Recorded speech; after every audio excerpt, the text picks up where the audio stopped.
मराठा विद्याप्रसारक संस्था संचलित Karmaveer advocate Baburao Ganpatrao Thakare college of engineering या कॉलेजला पुणे विद्यापीठाकडून आणि राज्य शासनाकडून स्वायत्त दर्जा हा प्राप्त झालेला आहे। आतापर्यंत पुणे विद्यापीठाच्या अंतर्गत हे महाविद्यालय कामकाज करत होतं।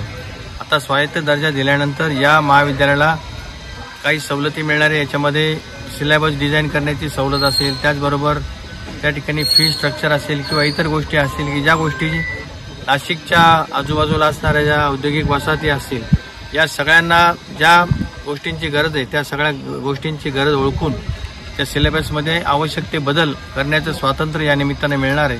त्याचबरोबर महाराष्ट्रातल्या सर्व विद्यार्थ्यांना या कॉलेजमध्ये आता प्रवेश घेणं शक्य होणार आहे।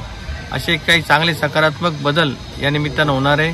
त्याचबरोबर महाविद्यालयाच्या वतीने स्वतः सिलेबस डिझाईन करणे, परीक्षा घेणे, रिझल्ट लावणे हे सगळं काम या ठिकाणी होणार आहे आणि खऱ्या अर्थाने एक चांगला उपक्रम या महाविद्यालयाच्या माध्यमातून होणार आहे। या महाविद्यालयाला ऑलरेडी नॅक कमिटीने A++ असा दर्जा दिलेला आहे। पुणे विद्यापीठाच्या अंतर्गत आतापर्यंत फक्त 3च महाविद्यालय अशी आहेत की ज्यांना A++ असा दर्जा आहे आणि आता स्वायत्त दर्जा मिळाल्यामुळे या महाविद्यालयाची पुढची जी काही प्रगती आहे ती आणखी मोठ्या जोमाने होईल याच्याबद्दल माझ्या मनात कुठली शंका नाही। जास्तीत जास्त विद्यार्थ्यांनी या कॉलेजचा पर्याय निवडावा आणि पालकांनी सुद्धा या ठिकाणी आपल्या मुलांना या महाविद्यालयामध्ये प्रवेश घेण्याकरता उद्युक्त करावं असं या निमित्तानं मी सगळ्यांना आवाहन करतो। महाविद्यालयाचे प्राचार्य, सर्व स्टाफ यांचं अभिनंदन करतो। आमच्या मराठा विद्याप्रसारक संस्थेचे सर्व कार्यकारी मंडळातील सर्व पदाधिकारी, अध्यक्ष डॉक्टर सुनील ढेकले, उपाध्यक्ष विश्वासराव मोरे, सभापती बाळासाहेब आप्पा क्षीरसागर,